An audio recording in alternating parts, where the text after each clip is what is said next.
You are listening to Diasporic Music on Black Power 96 with Melinda Francis, Norman Richmond, and Lisa Watson on the buttons, and have just completed the Jazz Zone with T and Providence, and we have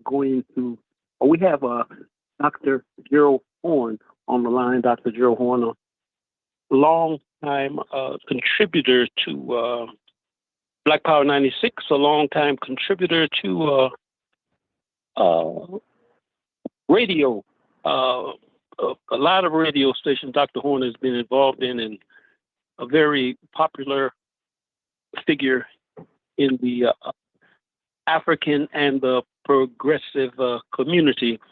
And Dr. Horne is currently, his latest book is called Armed Struggle, and it's about the Black Panther Party, the communist liberals, and a whole bunch of other people in in Southern California. And Dr. Horne, how have you been, and how are you doing now? Oh, so far so good. How about yourself? As Sam Cooke would say, I am wonderful. I had a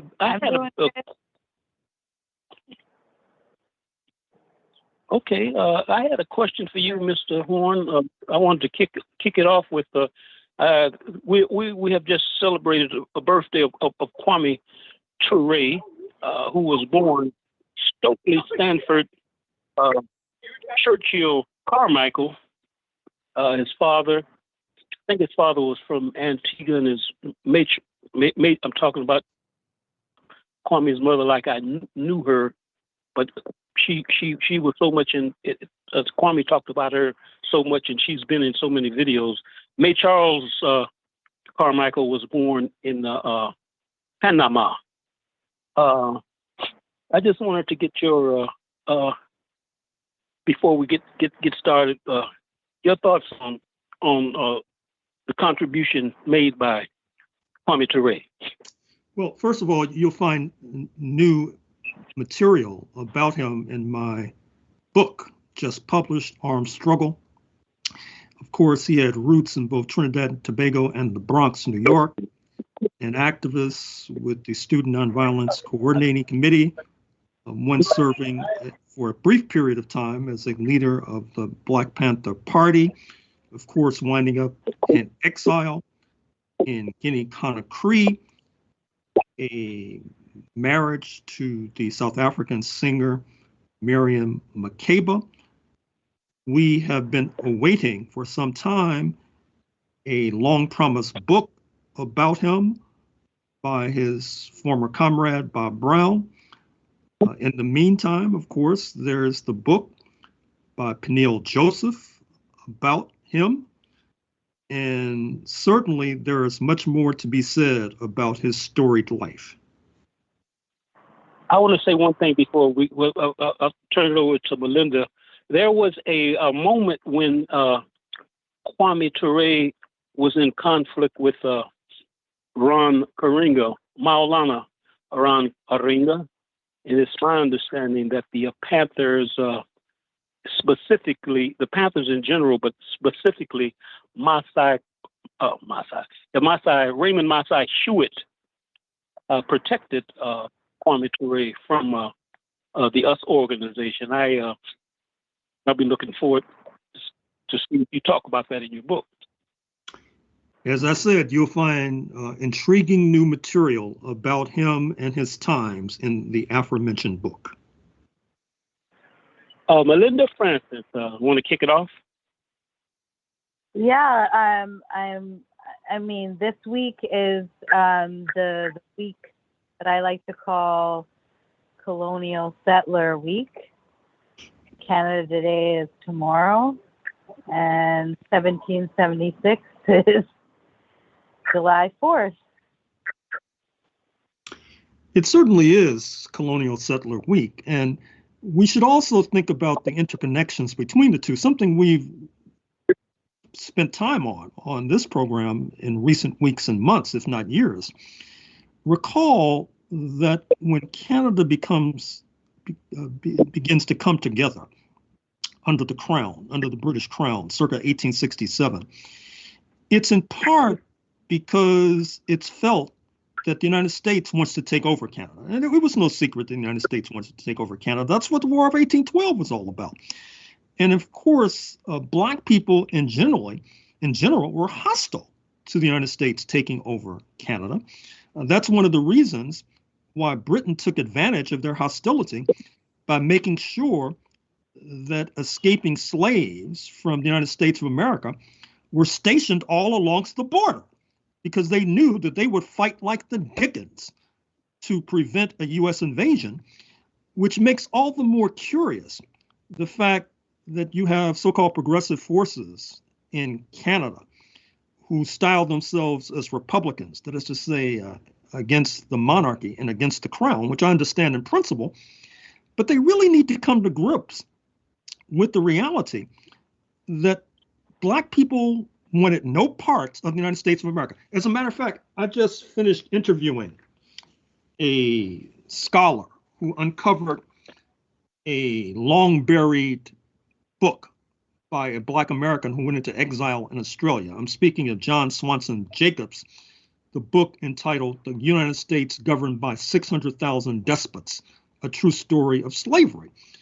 And in this book, Jacobs, who escaped from the United States, is unsparing in his denunciation of the United States, unsparing in his denunciation of the U.S. Constitution, which he characterized as being devilish, his word, not mine.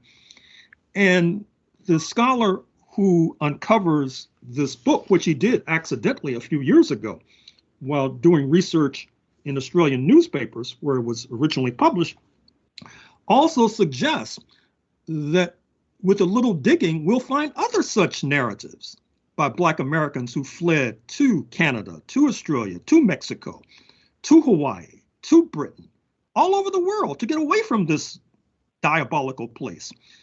And this makes all the more curious the fact that many of our friends on the left, they hail and salute the creation and foundation and formation of the United States of America, and are quite hostile to those like myself who've been trying to tell a different story. As a matter of fact, if you look at the Twitter feeds of some of these self-styled revolutionaries, you'll find a person like myself denounce more than Donald J. Trump, believe it or not.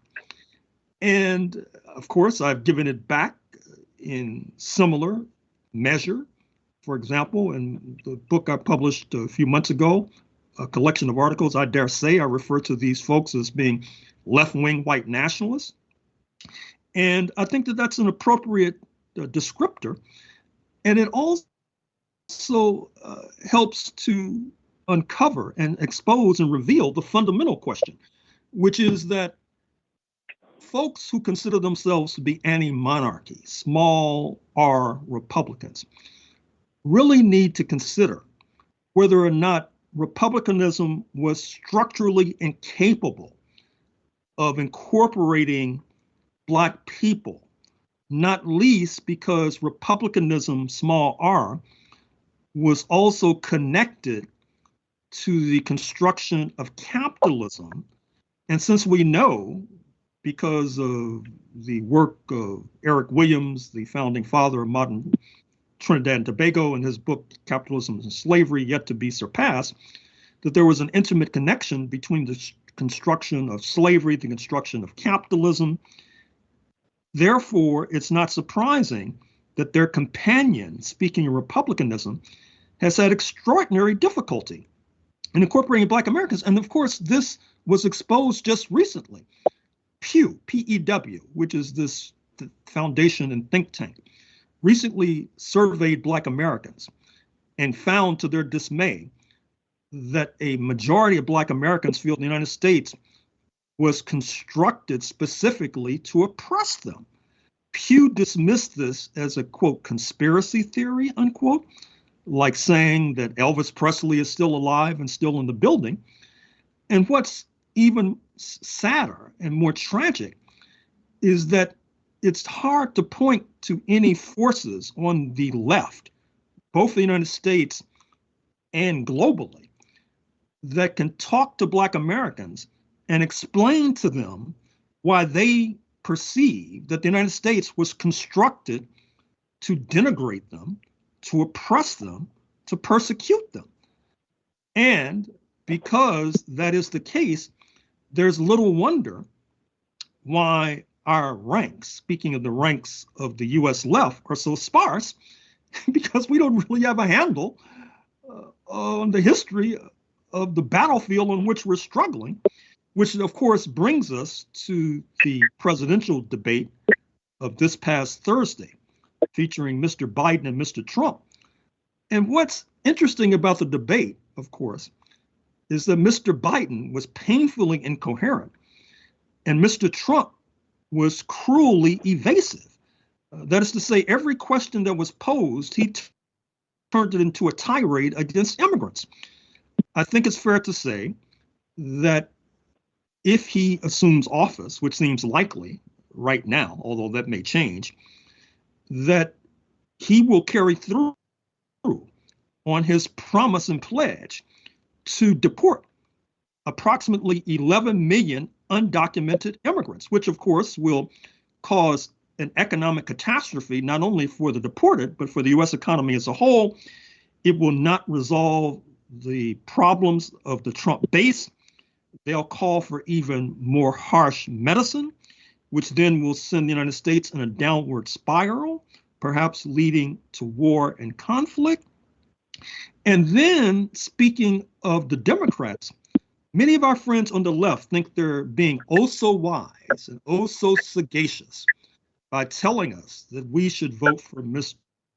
Biden in order to stop Trump fascism. Except that after Mr. Biden's horrible performance on Thursday, now they're telling us we need to throw Biden overboard. And they do this 180-degree reversal without explaining themselves. Why was it as recently as a few days ago, we had to support Mr. Biden to stop fascism? Now we have to throw him overboard to stop fascism. I mean, how do you explain those kinds of reversals? But I think in part, it's once again a reflection of not understanding the battlefield on which you're struggling.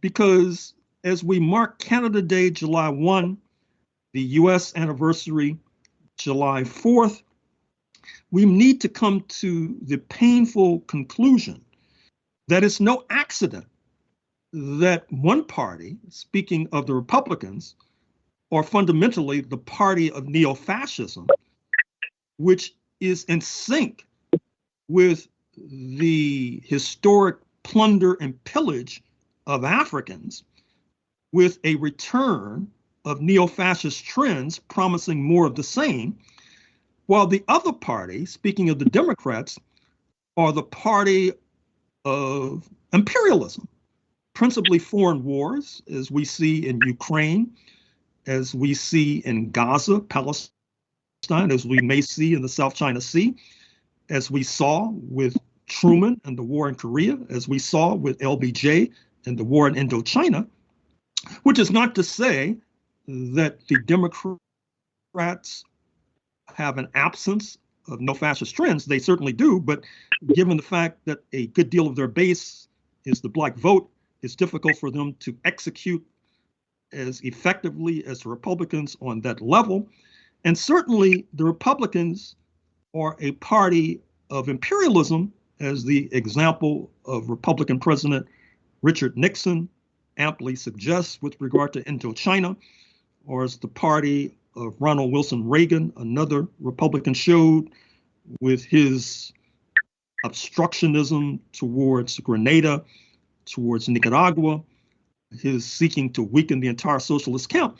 But the wider point is, how does one explain that there was this grand revolution in 1776, a great leap forward for humanity, and yet in 2024, we are told to choose between one party, the party of neo-fascism, that could easily lead us into civil war, and the other party, a party of imperialism, that could easily lead us into World War III. The fact that many of our friends on the left cannot explain this, do not even necessarily recognize it, helps to explain why this country is headed on a downward spiral and in fact may take the whole planet with them. And you are listening to Diasporic music on Black Power 96. Could we move on to Kenya, or did you have anything else to say about the last question? There's much more to say, but let me just say as a footnote that I've spoken about these issues on the Activist News Network last week. I'll speak about it again this coming Wednesday, July 3rd. I'll speak about it again on WBAI FM in New York on Friday, July 5th, 5 to 6 Eastern, 4 to 5 Central. So tune in. But in any case, with regard to Kenya, we've all been following eagerly, and I'm afraid to say anxiously, the tumult in the streets. The government of recently elected President Ruto had sought to impose tax increases to pay off foreign creditors in the first instance. Not only the World Bank and the International Monetary Fund, the two capitalist and imperialist vampires, but Kenya also owes a pretty penny to creditors in China as well. The response was electric. Youth in particular took to the streets. They were particularly upset with the proposed taxes on women's sanitary products and diapers, for example.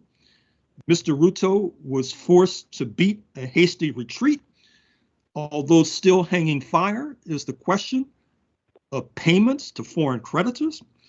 At the same time, and not unconnected, Mr. Ruto was in the process of sending Kenyan police officers to Haiti to intervene at the behest of the United States, France, and Canada, although I dare say that he may have to call back those cops to suppress his own compatriots in the streets.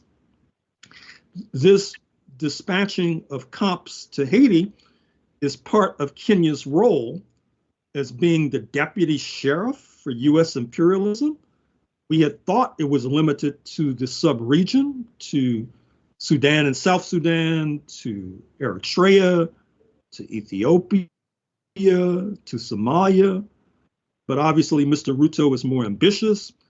We should mention in this context that also last week unfolding was a meeting of the Africa Command, the mailed fists of the U.S. military, meeting in Botswana in Southern Africa. Curiously enough, a number of African military leaders, 30 all told, were invited, but not leaders from Zimbabwe, just across the border, which I think tells us more than we need to know about the purpose of AFRICOM.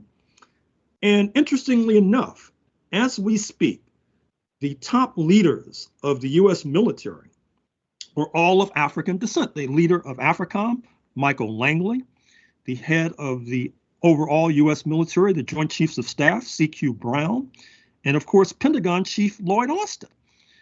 And I think that this bespeaks the crisis of U.S. imperialism, because recall that it was not so long ago that the U.S. Supreme Court tried to overthrow affirmative action, that is to say, the conscious and intentional effort by the U.S. authorities to integrate Black Americans at every level of U.S. society.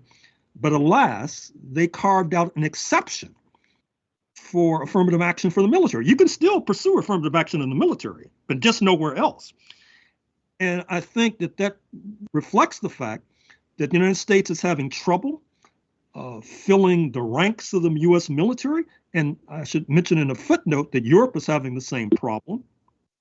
That has led to talk in Washington about reviving the draft, but this time including women. And of course, Norman Richmond, you are all too familiar with the draft, as astute listeners to this program readily know. But once again, to step back for a second, this meeting of AFRICOM with African leaders was reflective not only of the crisis of U.S. imperialism in terms of who were the top U.S. military leaders on the scene, but also reflective of the fact that the United States has not relinquished the diabolical scheme to loot and plunder Africa of its resources in order to keep the imperialist engine humming. You are listening to Diasporic music on Black Power 96, and I guess we wanted to move on to talk about the elections in France, Iran, and the UK. Well, let's start with the UK. In the next few days, we all expect Rishi Sunak, the current prime minister, a Tory, a conservative, to be turned out of office. We expect it to be a landslide in favor of Labour under Sir Keir Starmer, for example. We should see this in part as a step forward, despite the rather saccharine proposals of Labour, because it will be a repudiation of the hard right in Great Britain. And given the fact that we expect that today, as a result of the elections in France, that the neo-fascists will do quite well. And in the second round of elections next Sunday, a week from today, are also expected to do quite well, which will lead to probably a neo-fascist prime minister in France, the first time in 80 plus years since the discredited neo-Nazi Vichy regime of the early 1940s. This is quite ominous. It bespeaks so many different trends, I don't know where to start, but let's just say for the time being that it's an ominous and threatening danger to people of African descent in the first place, not least in France itself, but I would say globally. And what's sad and tragic is that these events unfold without a requisite number of Black American thinkers and commentators, with exceptions, of course, speaking out vigorously on this matter. I should also mention the elections in Iran. They're also going to a second round. A so-called reformer, and to translate what that means is a person, a leader who wants to cut a deal with U.S. imperialism, received the plurality of the votes, a very low turnout, by the way. But the so-called reformer is not expected to prevail. And keep in mind that these elections were necessitated by the fact that late President Raisi went down to his death in a helicopter crash along with his foreign minister. A number of serious questions raised about that tragedy. But in any case, there you have it.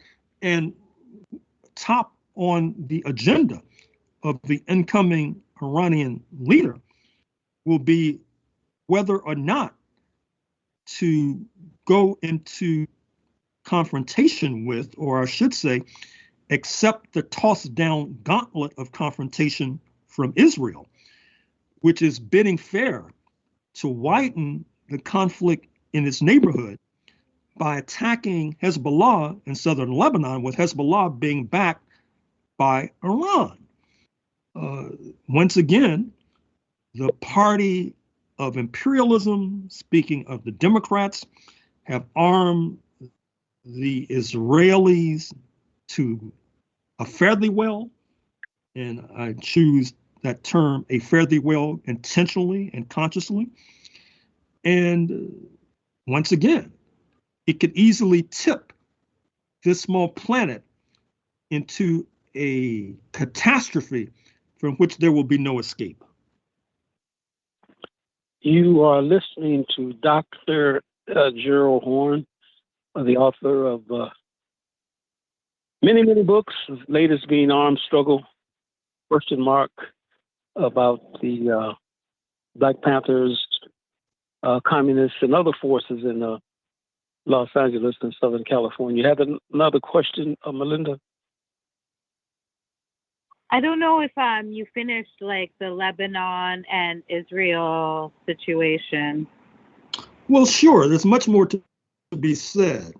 What's happening is that Israel has been stymied in terms of uprooting Hamas in Gaza.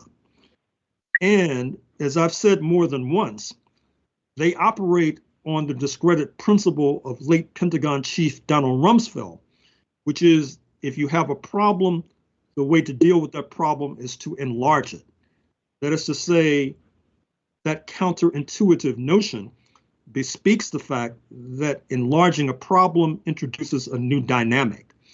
And you see that with regard to Israeli threats towards Hezbollah, because the feeling is that if they drag Hezbollah into a conflict, that will drag Iran into the conflict, which in turn will drag US imperialism into the conflict. We have not even mentioned the conflict between Israel and the Yemenis. The Yemenis, without drawing too much attention to themselves, have shown that a bunch of activists and militants sufficiently organized can execute a blockade on a major global choke point. Speaking of the Suez Canal, we had thought that it would take a major navy or naval flotilla to execute such a blockade, but the Yemenis have done so, putting added pressure on Israel. And even though the corporate media has not covered it adequately, the Israeli economy is collapsing. Southern Israel has been denuded of Israeli nationals because of the war with Hamas. Northern Israel, because of the conflict with Hezbollah, has been denuded of Israeli nationals. Israelis with credentials are fleeing to Canada, to the United States, to Europe. And this has not, I'm afraid to say, helped to restrain the Zionist lobby. Just this past week, they were instrumental in defeating a leading member of the Congressional Black Caucus in the Democratic Party primary. Speaking of Jamal Bowman of Bronx Westchester, they also plan to claim the scalp of another progressive member of the Black Caucus. Speaking of Cori Bush of St. Louis, she will be facing a primary, Democratic primary in a few weeks in St. Louis. And what's striking there is I cannot tell you about the number of articles that I've read analyzing the Bowman defeat from folks on the left telling us not to worry, not to fret. And they point to what they consider to be the frailties and defects of Mr. Bowman. And so therefore, you should ignore that loss. I think that that is muddled thinking. I think that whenever a Zionist lobby can defeat a Black politician, particularly a Black politician who is not on the right, that this should be taken quite seriously. And the failure to take it seriously is evidentiary, I'm afraid to say, of ideological weaknesses on the left. It's like, as they say in the United States, whistling past the graveyard. That is to say, seeking to not draw attention to defeats for fear that it may rattle our constituency.